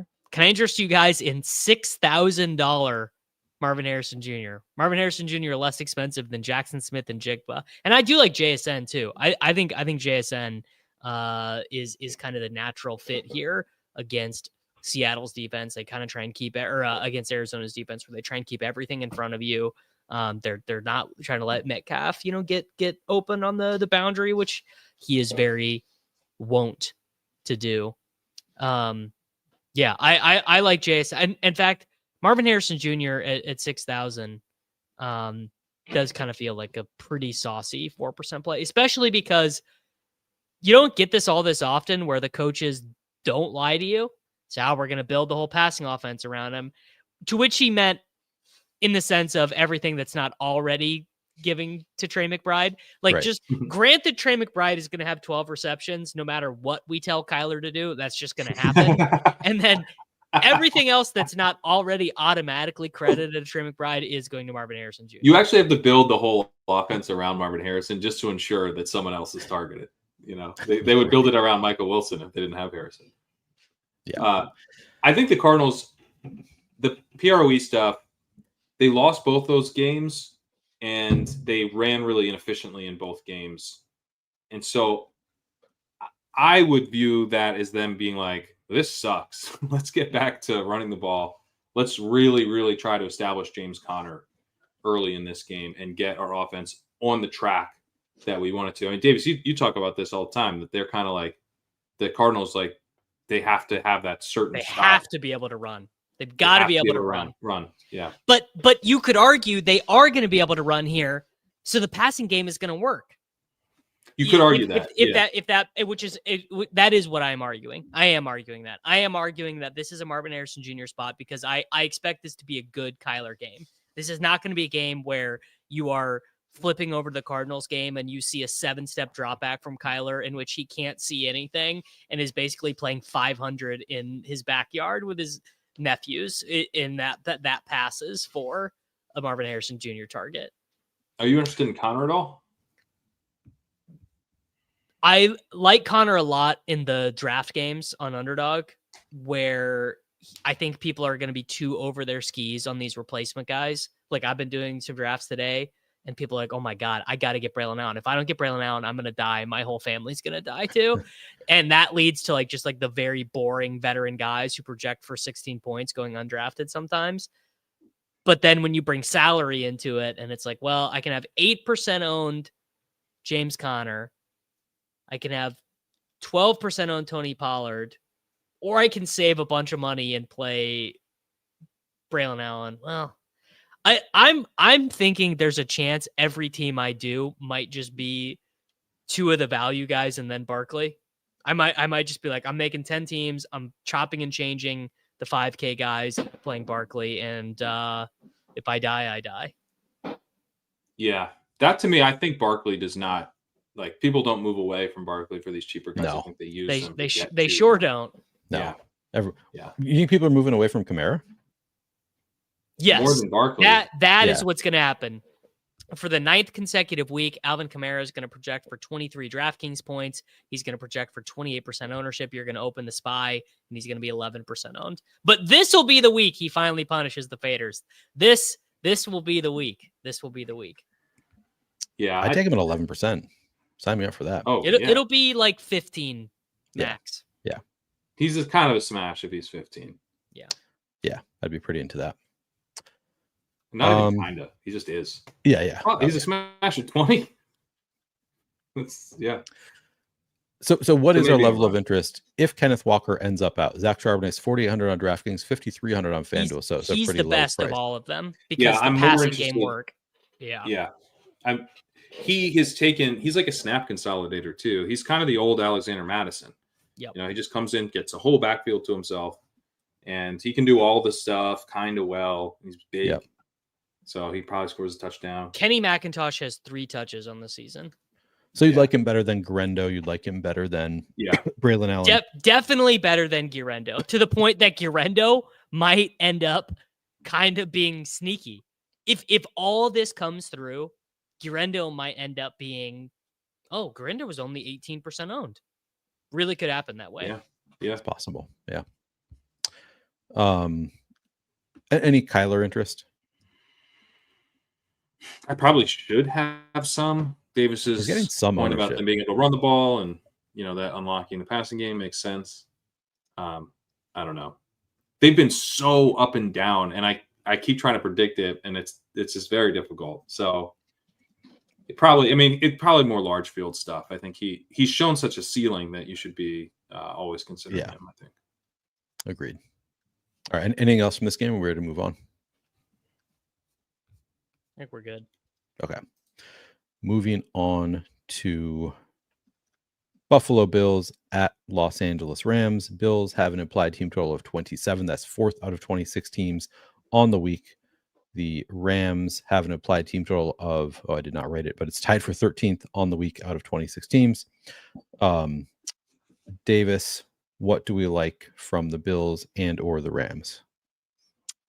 I mean, I do like Puka here. I think it's like a good conceptual spot for him. Crane, it's been sticking to me what you said on Monday.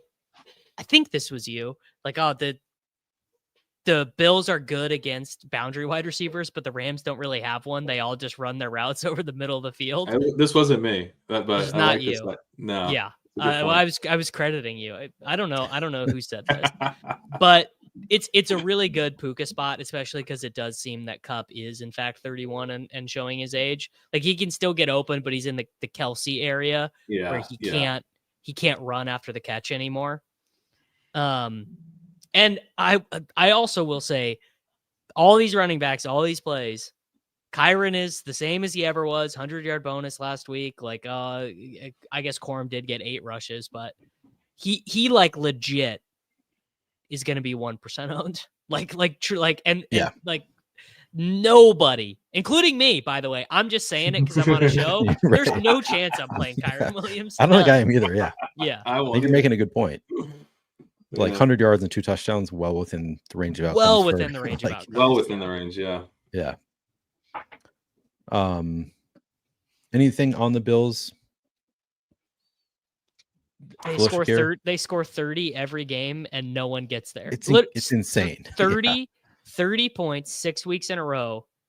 And Josh Allen is not top 30, by the way, in this run either. Yeah, they just spread it around too much. Yeah. That's kind of how I see it here. I mean, the Rams, they're a run funnel, but they're bad against the pass too. You don't have to run on them if you don't want. And I think the Bills come in here, kind of play balanced and spread it around and do their Bills thing.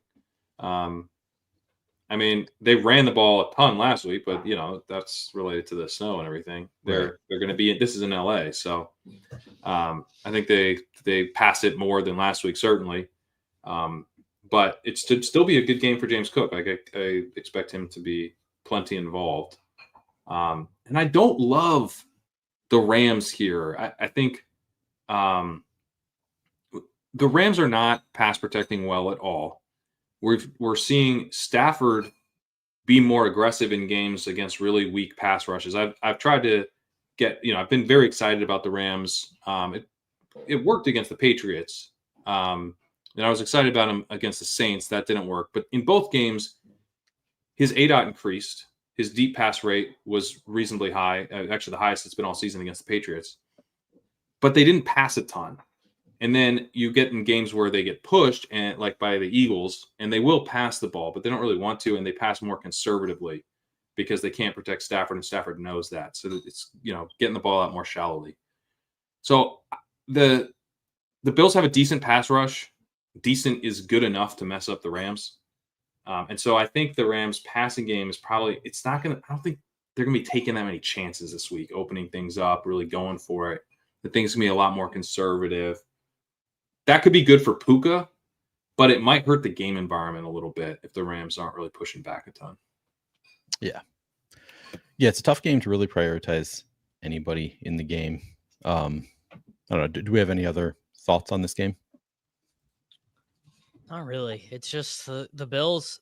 They'll probably win this game, and teams can run on the Bills. But it's just like no, Puka's gonna be, and Puka won't even like super get there. It'll be like 117 yards and a touchdown. It'll be really good, but it's not like Justin Jefferson, if he gets there in this game, could be like 39 points. If Mike Evans could score twice against the Raiders. Like, it's just both teams kind of like don't run enough plays, and it's just, I don't know. It's like this game's going to go under the total, I bet. Yeah. All right. Do that for sure.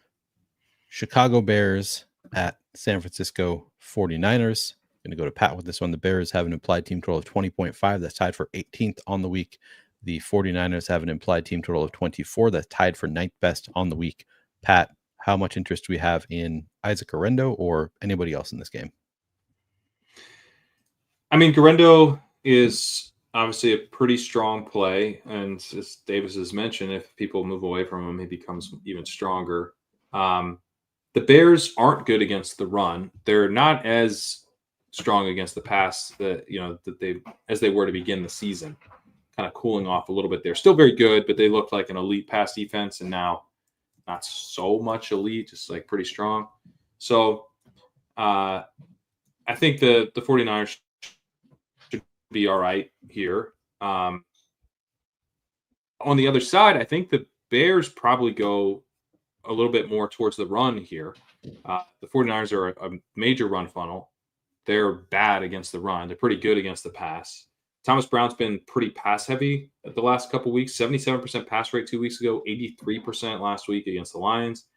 Caleb Williams had a really long time to throw last week against the Lions. I think that was all kind of like connected where they're playing the Lions. You have to pass. You're out there letting your quarterback make plays. But in this game environment, I could see them coming in and trying to establish a little bit more and play a little bit more controlled and get back to some of that early Caleb Williams stuff where he's getting the ball out of his hands quickly, setting him up for layups, that type of stuff. And so I don't know that I love this game environment. I see both sides leaning on the run here, pretty heavily. Yeah. Davis, do you like anything? I mean, outside of Guerrero, and you've sort of already given us some of your thoughts on Guerrero, but anything else that you like in this game? I really think that I'm gonna be the sucker who goes back to the Purdy stuff. It's like before Purdy hurt his shoulder and before the 49ers season went to 0, I like Purdy double simmed amazing every week, and Purdy was having a great fantasy season before, and that was with like running bad in the red zone. And God forbid, man. I mean, Juwan Jennings, like 5,200 for Juwan Jennings. Guy's like the 9th best wide receiver in the NFL. Come on, man. I mean, he might be. The guy's insane. So I am gonna be big on Jennings. I'm gonna be big on I think like my spy team. I'd like to do a Purdy double.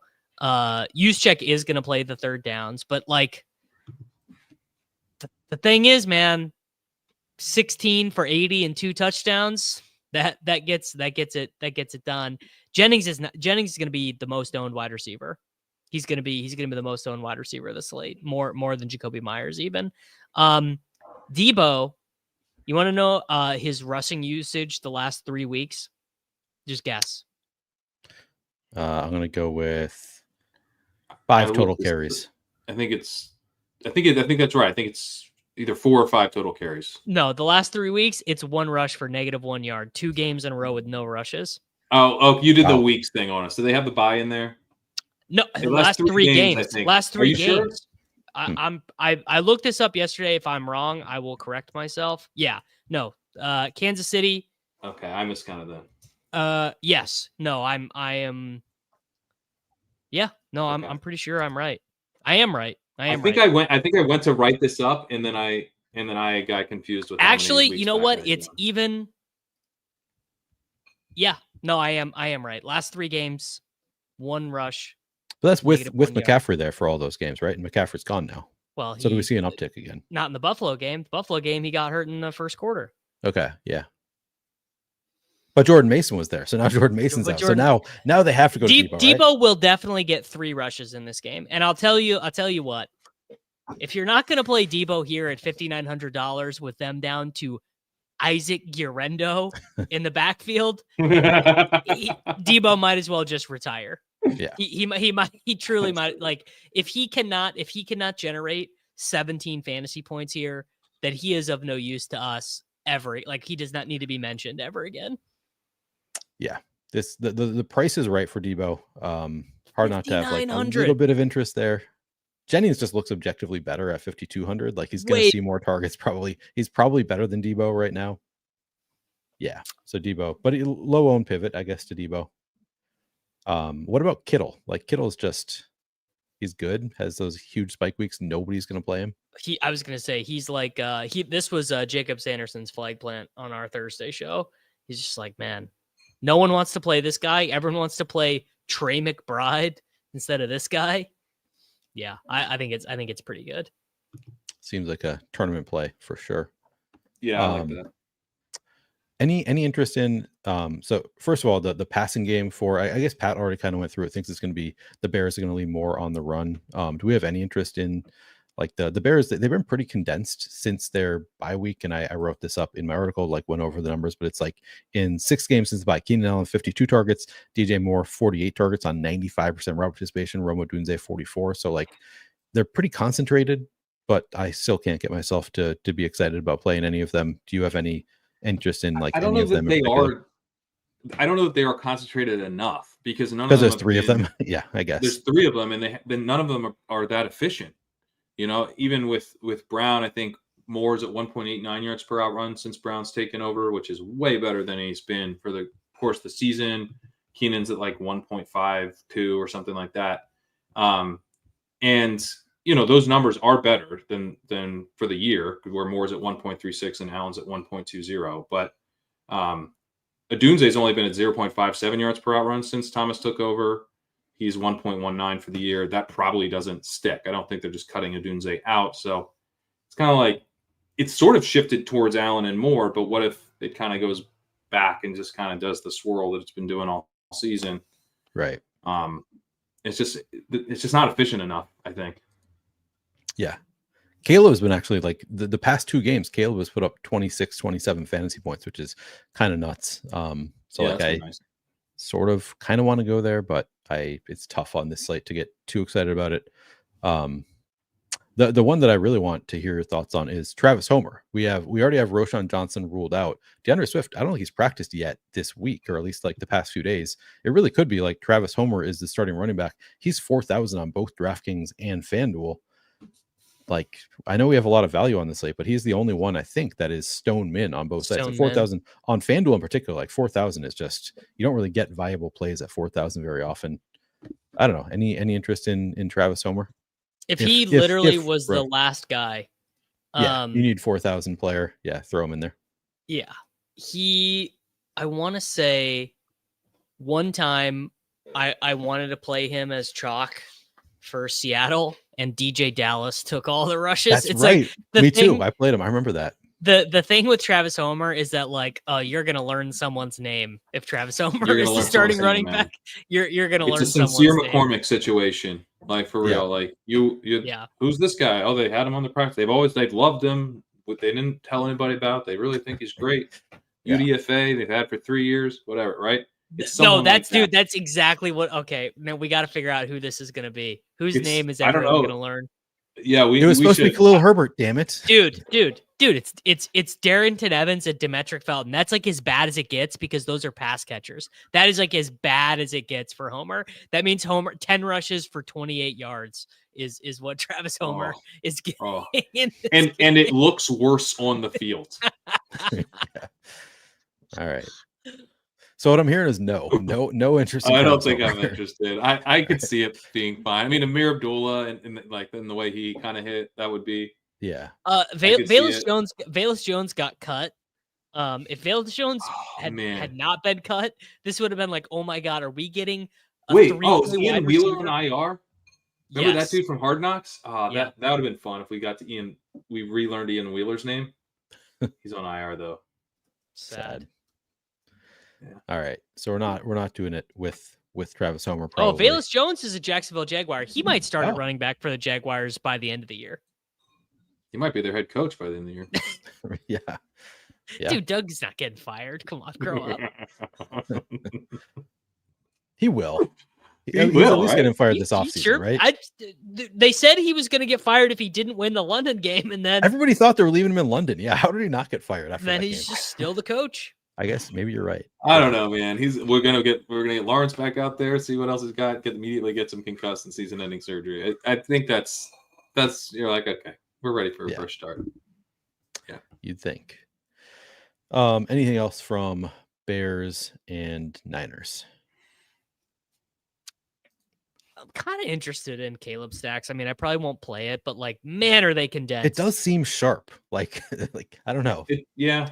It's just like, here's the thing though. Can they get down 2 touchdowns to the 49ers? Are the 49ers good enough to punish them that way? Because they're pretty stubborn about running the ball. Maybe it'll be brand new though. Eberflus is gone. It's no Swift now, no Roshan Johnson. Like Travis Homer is they're running like the dead cat bounce ×2. You get the dead cat bounce when you fire what's his name? Waldron. Now you fire Eberflus. It's time to go. Not UM says Swift did have limited practice today, so maybe he will be good to go, and we don't even have to worry about Homer stuff. The final game is just on FanDuel. As far as I could tell, nothing that I love in it. It's the Chargers at the Chiefs. Chargers have an implied team total of 19.5. That's 21st out of 26 teams on the week. I didn't write up a single player on the Chargers. Ladd is questionable. He was the one that I thought about writing up, but he's kind of expensive. I guess if Ladd was out, maybe we consider like a Quentin Johnston or something. If Ladd's out, you're looking at the worst Sunday night football game of the whole year. Yeah, you really are. Yeah, it's going to be. I mean, I think we're looking at the worst Sunday night football game of the year, regardless. If Ladd is out, you're looking at. They might as well just put boxing gloves on Pacheco and Gus Edwards and let them just duke it out, because that'll be more entertaining. Sign me up. Better than the Tyson fight, you know. I mean, if they can, if that's the way, if they can get fantasy points for those, like I don't know, each significant striker. I don't know how boxing is scored, but like, so if I can get Gus some fantasy points, like. However you want to do this matchup, I'm in for it. It's like that's the only way Gus can get fantasy points is us awarding them to him on the scorecard. Exactly. I mean, I'll take him where I can get him with Gus at this point. Pacheco 6,700, like Kareem Hunt 6,300. No, it's not there yet. It's going to be too chopped and changed. P. Ryan's still playing 100% of the long down and distance. Like that's going to be a mess, by the way, for like playoff best ball, Pat. I think that is just going to be the thing. P. Ryan is playing long down and distance the whole way. He's McKinnon. You think Hunt's going to have a role still, or are they going to cut him out? That's the thing. I think so. You can't bring Hunt back in and then have him play quote unquote as well as he did. I'm sure the team views it as him playing very well. I don't think we view it as him playing very well. And then say, all right, well, the boss is back, so we're going to make you a healthy scratch. Yeah. I don't think and by the way, Steele got 2 carries it too. He was active. I thought for sure they'd make Steele a healthy scratch. I thought it's cool to involve the fullback, you know? Yeah. They just don't want us to be happy. The Chiefs, they're just not. I guess they're throwing to Kelsey. That's the one thing. Like Kelsey is the one like consistent thing since Rashee Rice's injury. At least he's been like a target hog. So there's that. And Noah Gray. Good point. Yeah. Noah Gray. This Kelsey. You want to talk about playoff best ball? I draft Noah Gray there. Me too. If Hollywood Brown. If you're looking for Hollywood's like a 7th round pick now. Yeah. You're looking for something. Crane, we're all looking for the guy who did this. Who made Hollywood Brown a 7th round pick? I don't know. Travis Kelce in his career, Historical Anomalies posted this earlier to me. In his career, he's averaging I think it's 0.57 touchdowns per game. In his 16 career games against the Chargers, he has over 1,400 receiving yards. Like basically, he just murders this team. He basically just kills this team. So, whatever you want there. That might be a Staley stat, though. You know, is this in LA or is this in Kansas City? I can see. Let's see. It is in Kansas City. Okay, that's not good. It's so cold here. It's like it's been like your nose hairs freeze when you go outside. Cold here. Oh, yeah, it's not fun. I was about to say, well, maybe we get him in the dome, and then I remember the dome is where Patrick Mahomes murdered Rashee Rice in cold blood. Oh God. So. Yep. Yeah. That was not my favorite part of the season. That was that was the worst. That was the worst moment of all time. Yeah. I think the Godwin injury for me personally was the most painful because it was like the game was basically over, like less than a minute left, and then just like Godwin on the ground out for the rest of the game. That was probably the most painful. I think I had like 2 Godwin teams. So Rice was definitely the worst for me. Yeah. I was not as sharp as I should have been. I did like the full. Rice. I knew it was clearly season-ending injury, but I was like, maybe it's not. For tonight, it's not. Right. And tomorrow, I'll see if it is. And then there was like conflicting news. Well, remember they kept lying about it. They kept being like, well, and then Schefter sent out a tweet that said it wasn't season-ending, and then Rap Sheet said it was, and then it was a whole thing. I kept being like, well, that's not. He's fine. And then he's okay. Fine. He's okay. I'm just gonna live like he's okay. And then finally got the news that what would happen if you tried to play? What would happen if you tried to play football on a torn LCL? Does anyone know? He should. I don't even know what an LCL is, Davis. I mean, no, I don't know. No idea. I don't really know what it is either. It's one of the supporting ligaments in your knee, but it's not the biggest one. Okay. You've got plenty of supporting ligaments, it seems. Like, do you really need all of them? Didn't we learn that with Tyjae Spears? You don't need all of them. Isn't like Tyjae Spears missing some of those? Yeah. It's fine. He could play. I love they won't ever answer, and he won't. They're like, "So do you have an ACL?" And he's like, "Yeah, I'm working hard. Excited for the season." Right. Like, it's a strange thing. Yeah, I'm healthy. I'm good. Do you have an ACL, sir? Not UM says NFL weather says 50 degrees for the Kansas City game. So maybe it's getting a little warmer. Wow. Okay. Not the worst. That's pretty good news for you, Davis. You got a nice little weekend ahead of you. That is nice, yeah, because it's like, dude, it's been too cold to like even walk the dogs. It's been awful. Damn. I don't know what just happened to my camera. I just got super blurry. Oh, that's better. Okay. There you go. All right. We've done the full game by game breakdown. So let's just do the favorite stacks piece and then favorite players under 5% owned. Do we have stacks that are standing out to us? Jameis, Judy, and Njoku. And then you could just play Stone. You could Jameis, Judy, and Njoku, press optimize, and you could just put that in. You just play chalk with that. I'm pretty sure. Probably right. Yeah. Evans, Mayfield. Tack on Otten, tack on Shepard if you want, but Evans, Mayfield. I like that one. It's gotten a little bit chalky. I wanted to, like, my stack that I've been saying that I want to play is the Kyler with Trey McBride and or Marvin Harrison stack. It's gotten a little bit chalky though. He's now like double digit owned, so I still like it. I still think it's like a potentially doesn't go quite as high because people remember a couple weeks ago that game. Like it's like sort of interesting. And then favorite plays under 5% owned. I gotta say, this is Davis. I know you and I both do the expert survey. It was tough finding like players that I really like at low ownership because they're just like the players that look great are getting some ownership on this slate. So it is a tough one to find super low on plays. But do we have anything that we like here? Well, Sterling Shepard was one of them, which is like it's not a very fun answer. And A-Chain. I mean, that's the layup. A-Chain is you're right. 6%. I normally don't have very strong feelings about expensive. Like you know what A-Chain is? A-Chain is Derrick Henry in this slate. The guy who could totally bury you, who's going to be 5% owned, who no one plays. That's who he is. So treat him like you treat Henry. I like that. George Kittle coming in pretty low owned. Yep. Pretty interesting. George Pickens. It's a good call. Yeah, I think those are some good calls. Walker, if he plays, which will be shaky. I'm gonna bet he doesn't. By the way. Okay. So we should answer that. You shouted out Kyron earlier, and that's a good Kyron. one. Yeah. Yeah. We should answer that which of the cheap running backs, let's assume for this conversation that Walker does not play, which of the cheap running backs do you like the most, and which one are you most likely to fade with your own money? All right, so listing them out, it would be Garendo, Charbonnet. I'm blanking now. Who else we have here? Braylon. Braylon Allen. Yeah, those are the big three. Potentially Travis Homer, but so really just those big three are the cheap guys we're talking about. I'm most likely to play Charbonnet, I think. Yeah. We didn't mention that Trent Williams is out, which chat was talking about a lot, but like that's a big thing for Garendo. Sure, but he hasn't played the whole year. Yeah.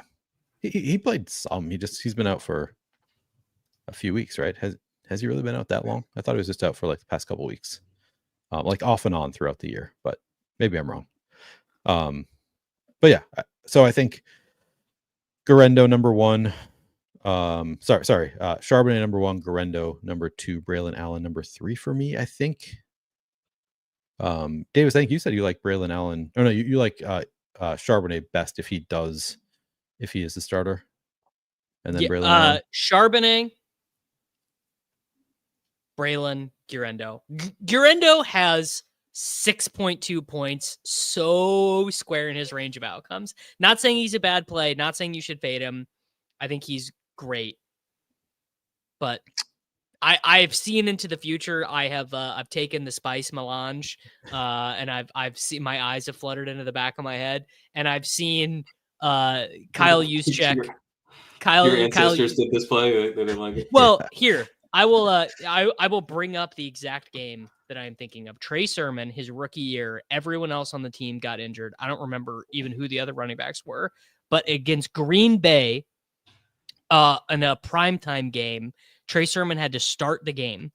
He played 59% of the snaps. He had 10 rushes for 39 yards, while Kyle Juszczyk had a career high at the time, 5 rushes. Kittle had a rush. Ayuk had a rush. Trey Lance had a wildcat rush. Debo had 2 rushes. I think Garendo's better than Trey Sermon. I mean, maybe I'm wrong. Maybe I'm falling for like small sample size of what I've seen. Like he looks like he has juice, so I'm probably falling for the like he's athletic. So like I want to, but as you say, maybe does not understand the like rushing schemes. Like, well, this is like coach the beat writer Ted Nguyen had like a whole thing about this on The Athletic about like the reason why he's not playing, and he had like video clips and stuff of being like, look at what Mason does here, and then look at what Garendo does here, and it's basically like Garendo just like knocking heads with his linemen because he just doesn't get it. Yeah. What happened to was Cody Schrader, the Missouri guy? What happened to him? You know where he's at? He's on the Los Angeles Rams practice squad. How about Sean McVay just dicking over old Kyle Shanahan there? Dude, if Cody Schrader was starting this week, I'd be like taking out a mortgage to get more of him because he would be locked in to 19 DraftKings points here. Because it's Patrick Taylor and Izzy Abanikanda now. They're the other dudes. And Abanikanda's been on the team for a literal like a day. Yeah. This should be my best ball week. I should be getting Khalil Herbert and Izzy Abanikanda this week because the starters are all out for the Bears, for the Jets. Like this should be my week. And I'm getting so none of it. I'm getting none of it. Thank you for acknowledging that. I know Abanikanda. I know Pat was with me on that in the pre-draft stuff. Are you going to end up winning the big board because Abanikanda ends up on the Niners 17 being the lead running back for the 49ers? God, I hope so. I mean, if I don't win the big board, I just like there's no justice on this earth. My teams are so good. I'm actually positive advance rate in the big board, and every team that is advancing is like so good. I just can I get some justice, please? I'm begging for some justice. Yeah, no, this is your year in the big. You know what's gonna happen now? Some Justice Hill team is gonna beat you in the final. You're gonna get justice. Yeah, you're gonna get your no. What's gonna happen is Braylon Allen is gonna get injured, and someone who drafted more Isaiah Davis than me is gonna get there. Probably. Yeah. Oh man. I mean, the thing with Izzy Abanikanda is like it benefits me, but it also benefits Pat and like a lot of players who were drafting probably pretty similar to me in the big board stuff. So like I don't know. It's Yeah. I'm still Would have competing with a lot of been people. pretty nice if my 82% Dylan Laube would have been nice if he generated positive fantasy points instead of -2 on one snap. One Brutal. career snap. So still one snap, right? He didn't get any snaps. No, Or did he played a couple Okay. at a different time, and he did have that kick return. He'll always I'll have that do kick that. return. You can't take that away from Dylan Laube. And the dance and the dance moves. You can't take that away from Dylan Laube. Yeah. All right. We're done with the slate breakdown. Where can people find you guys for the rest of the weekend? What do you have going on, etc.? I've got all my stuff over at youtube.com/@Davis_Maddock. All my things can be found there. LegendaryUpside.com for all my stuff, including the walkthrough. I break down the Week 14 slate. We have a playoff best ball tool called the Sidekick available as well. You can learn about that over at Legendary Upside and on the Legendary Upside YouTube channel. We're going to be doing later today. We're going to be on streaming with it, talking through some playoff best ball stuff. So if you're in the playoff best ball streets, highly recommend checking that out. We also just released today our NFL playoff odds. So if you're doing playoff best ball, that's just part of the normal leg up tier. The Sidekick is an add-on tier, but the playoff odds that we released are part of the base package. Looking at the odds you make the playoffs, odds of the 1 seed, odds of the conference championship game, and then who you're likely to play in the conference championship game, which is very helpful for putting these teams together. So yeah, we got you covered on playoff best ball content.